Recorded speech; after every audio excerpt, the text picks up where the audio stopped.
हर रोज एक नई कहानी देखने के लिए चैनल को सब्सक्राइब करें और बेल आइकन को दबाना ना भूलें। वंदना की सास उर्मिला बड़ी ही कंजूस किस्म की औरत होती है। वो हर एक चीज में कंजूसी करती रहती है। एक दिन जब वो सबके लिए नींबू पानी बनाती है तभी वो उसमें विम बार लिक्विड मिक्स कर देती है। ये देख वंदना उर्मिला का पति केशव और बेटा रोहित चौंक जाते हैं। अरे उर्मिला, पगला गई हो क्या? ये तुम क्या कर रही हो? माँ जी, सबके लिए नींबू पानी बनाने के लिए आप नींबुओं की जगह ये विम बार लिक्विड क्यों मिक्स कर रही हो? अरे वंदना बहू, देखो ऐसा है कि इतना सा भी अगर तुम्हें अकल नहीं है तो फिर क्या फायदा। अरे विम बार लिक्विड में 100 नींबुओं की शक्ति होती है, इसीलिए मैं ये विम बार लिक्विड मिक्स कर रही हूँ। उतने ही मेरे नींबुओं की बचत हो जाएगी ना। हे भगवान माँ, आप भी ना, आपकी ये कंजूसी किसी दिन हम सबको ले डूबेगी। उर्मिला, अभी तो सुधर जाओ। कब तक यूं ही अपनी कंजूसी के कारण हम सबकी नाक में दम करके रखोगी? हम नहीं सुधरेंगे, हम नहीं सुधरेंगे, थोड़ा और बिगड़ेंगे, हम नहीं सुधरेंगे। उर्मिला का ये बर्ताव देखकर घर में सभी अपना सर पकड़ लेते हैं। एक दिन जब ढेर सारी बिजली का बिल आता है तभी उर्मिला हैरान रह जाती है और फिर वो घर में दिन रात सारी लाइट्स और फैन ऑफ करके रखती है, जिससे वंदना, रोहित और केशव बहुत परेशान हो जाते हैं। माँ, गर्मी हो रही है, प्लीज फैन तो ऑन कर दो, लाइट्स रहने दो। नहीं रोहित बेटा, मैं घर में फालतू का बिजली का बिल नहीं बढ़ाना चाहती। एक एक रुपया आज की तारीख में कीमती है। इस कलमुही करमजली वंदना को क्या कहें, ये चुड़ैल तो बस पानी की तरह पैसा खर्च कर रही है। लेकिन उर्मिला, गर्मी में रह रहकर हमारी जान चली जाएगी। ओ रोहित के पापा, ज्यादा बेकार बात मत करो वरना आपकी कुटाई कर दूंगी। कह दिया ना मैंने, ना घर में फैन चलेगा ना लाइट। कंजूस मक्खीचूस कहीं की। उर्मिला की कंजूसी दिन ब दिन बढ़ती ही जा रही थी, जिससे सबके लिए ढेर सारी प्रॉब्लम्स खड़ी हो जाती हैं। एक दिन जब केशव का टूथपेस्ट पूरा खत्म हो जाता था तभी वहां पर उर्मिला बेलन लेकर आती है और केशव पूरे घर में भागने लगता है। अरे बचाओ, बचाओ मुझे, मुझे ये उर्मिला बेलन से मारना चाहती है। रोहित बेटा, वंदना बहू, बचाओ मुझे, अरे बचाओ। पापा, पापा। पापा जी संभल कर, पापा जी रुक जाइए। अरे ओ रोहित के पापा, भेजे में पत्थर भर गया है क्या? अरे मैं भला आपको क्यों बिना किसी कारण के मारूंगी? अगर मार खाने जैसा कोई कांड करोगे तभी तो मारूंगी ना। मैं ये बेलन लेकर आई हूँ ताकि मैं आपके इस बेजान टूथपेस्ट से जान निकाल सकूं। लाइए, इसमें अभी भी बहुत सारा पेस्ट बचा है, मैं निकाल कर देती हूँ। अरे नहीं उर्मिला, इसमें सारा पेस्ट खत्म हो चुका है। बहू, जाओ मेरे लिए वो राशन के ड्रॉर में से नया टूथपेस्ट लाओ तो जरा। जी पापा जी। आई बड़ी चुड़ैल कहीं की बरगद वाली, उधर ही अपने उल्टे पैर रोक दे। तू कहीं नहीं जाएगी। क्यों नया टूथपेस्ट निकालना है जब इसमें से निकल जाता है सब कुछ तो। उर्मिला केशव के टूथपेस्ट को बेलन से दबाकर उसमें से बचा खुचा पेस्ट निकालकर उसके ब्रश पर लगाती है और उसे देती है। ये लो और घिसो अपने सड़े हुए दांत को। आए बड़े। ये माँ जी ना कभी नहीं सुधरेंगी। जाकर चावल चढ़ा दे और चाय बना दे, बाकी की पंचायत बाद में देख लेना, समझी तू? ठीक है। एक रोज रोहित ऑफिस जाते वक्त वंदना को कुछ पैसे देकर जाता है। ये लो वंदना, ये पैसे रखो, इनसे तुम नया मिक्सर खरीद लेना। पुराना वाला मिक्सर बिगड़ चुका है ना। ठीक है जान? ये यस जान, thank you, I love you. Love you too. मिलते हैं रात को। Yes honey, bye.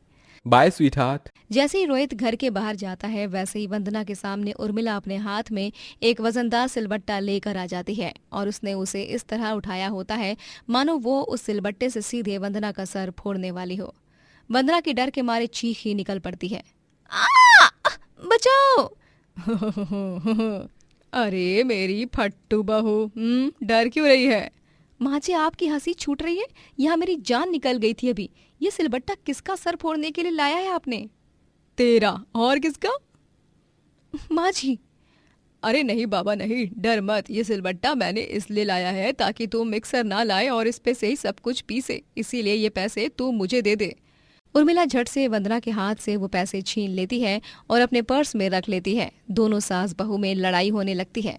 वंदना उर्मिला से वो पैसे वापस छीनने लगती है और छीना झपटी में वो सिलबट्टा दोनों के पैर पर गिर जाता है और दोनों दर्द से कराहते हैं।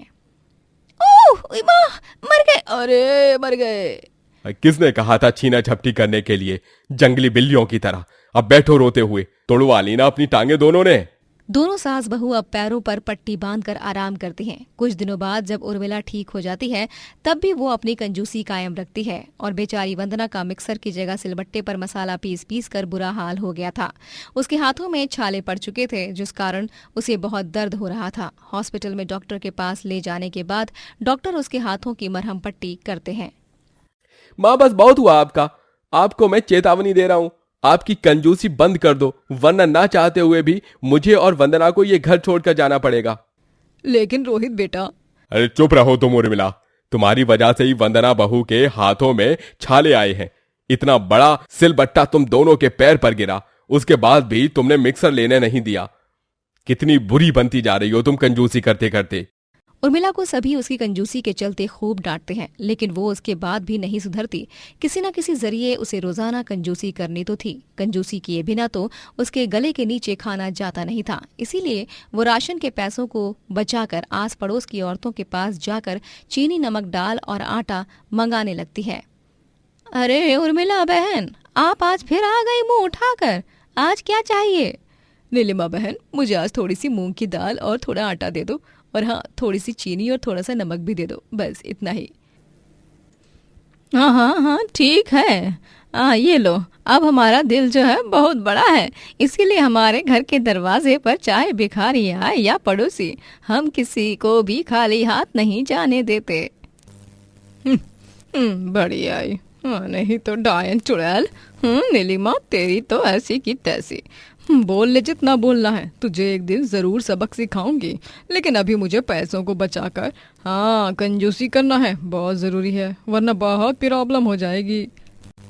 एक दिन अचानक से उर्मिला का बाजार से आते वक्त एक्सीडेंट हो जाता है और उसे हॉस्पिटल ले जाया जाता है। जमाए हुए सारे पैसों से ही उसका हॉस्पिटल बिल भरती है। मेरे साथ बचाए हुए पैसे सारे बचाए हुए पैसे खत्म हो गए। मेरी सारी कंजूसी मिट्टी में चली गई, व्यर्थ हो गई। इसीलिए हम सब आपको दिन के 8 पहर ये बात ही समझाते रहते हैं माँ जी कि कंजूसी करना छोड़ दो। कुछ नहीं मिलता कंजूसी करके। जिसका दिल बड़ा, उससे भगवान अपने आप सब कुछ दे देता है, और आप जैसे छोटे दिल वाले लोगों को फिर ऐसी सजा देता है।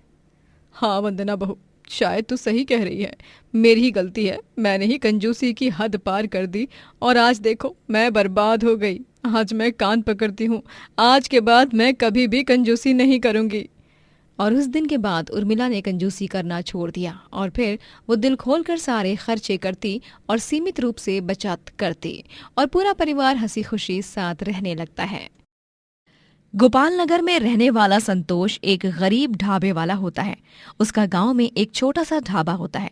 गांव में ज्यादा ढाबे नहीं होते और इसीलिए सबसे ज्यादा लोग संतोष के ढाबे पर आकर ही खाना खाया करते, क्योंकि उसके खाने का स्वाद बाकी ढाबे वालों के मुकाबले बहुत बढ़िया होता है। उसकी बीवी वसुधा उसका ढाबे पर हाथ बटाया करती। संतोष दिल से खाना बनाया करता और उसके मन में रत्ती भर का भी लालच नहीं होता। अरे अरे, बस भी कीजिए, खीर में और कितना दूध डालेंगे? और ये क्या, आपने इस सब्जी के पीछे कितना सारा तेल और नमक इस्तेमाल कर लिया। हमें सोच समझ कर सामग्री इस्तेमाल करनी होगी ना संतोष जी। अरे वसुधा, मेरे दादाजी ने मुझे हमेशा से एक ही बात सिखाई है कि बेटा, खाना ऐसे बनाओ कि 4 लोग पेट भरकर खाना खाएं, और खाना उनके पेट में ही नहीं बल्कि उनके मन को भी छू जाए। इसलिए मैं हर ग्राहक को अपने रिश्तेदार की तरह ही मानता हूँ और उन्हें स्वादिष्ट और बढ़िया खाना खिलाकर उनकी दुआएं लेता हूँ। जी, ये बात तो आपने सही कही। पैसों से बढ़कर लोगों की दुआएं होती हैं। पैसा क्या है, आज है तो कल नहीं, लेकिन दुआएं हमारे साथ ताउम्र रहती हैं। संतोष और वसुधा अपने ढाबे पर आए हर एक ग्राहक संग घर के मेहमान की तरह ही पेश आते हैं, और संतोष का बनाया खाना वाकई में सभी ग्राहकों के दिल को छू जाता है। अरे मानना पड़ेगा तुमको संतोष भाई, तुम्हारे हाथ में जैसा स्वाद है ना, वैसा इस पूरे गांव में ही क्या, इस पूरे ब्रह्मांड पर भी किसी के हाथ में नहीं होगी। मैं तो धन्य हो गया तुम्हारे हाथ का खाना खाकर। और तो और ये ढाबा भाई, यहाँ कितनी सफाई की गई है, वरना गांव में जहां भी देखो गंदगी फैली हुई है। स्वाद से लेकर सेहत तक तुम दोनों पति पत्नी अपने ग्राहकों का सच में बहुत मान रखते हो। धन्यवाद भाई साहब।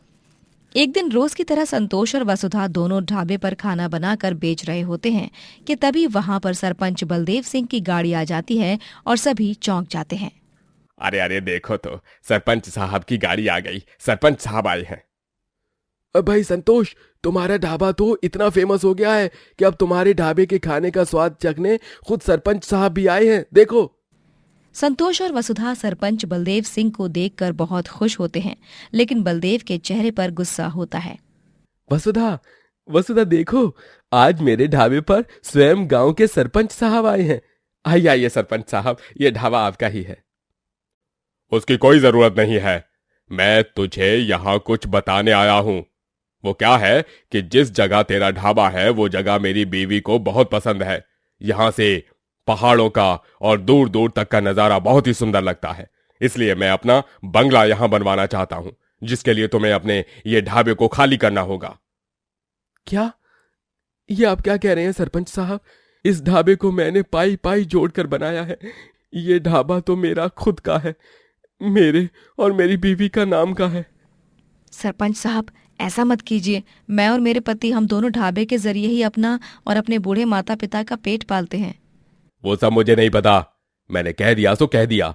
कल सुबह सूर्योदय होने से पहले यहाँ की जमीन खाली हो चुकी होगी, क्योंकि तुम्हारा ढाबा मेरे आदमी आकर आज रात को ही तोड़ देंगे। अपना इंतजाम कहीं और कर लो, लेकिन मैं तो यहीं पर ढाबा बनाऊंगा, लेकिन मैं तो यहीं पर बंगला बनाऊंगा। लेकिन सरपंच साहब, ऐसा मत कीजिए। मैं कहाँ खोलूंगा अपना नया ढाबा? आप ये बहुत गलत कर रहे हैं। मैं कानून से लड़ जाऊंगा, लेकिन अपने हक की जमीन, अपने हक के ढाबे को अपने हाथ से जाने नहीं दूंगा। चाहे आपको जो बिगाड़ना है बिगाड़ लीजिए। हाँ सरपंच साहब। वसुधा और संतोष की ये बातें सुनकर बलदेव सिंह बहुत क्रोधित हो जाता है।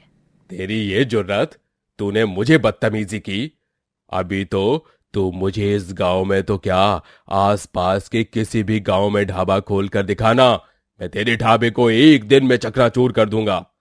बलदेव सिंह संतोष को धमकी देकर चला जाता है और संतोष बहुत घबरा जाता है।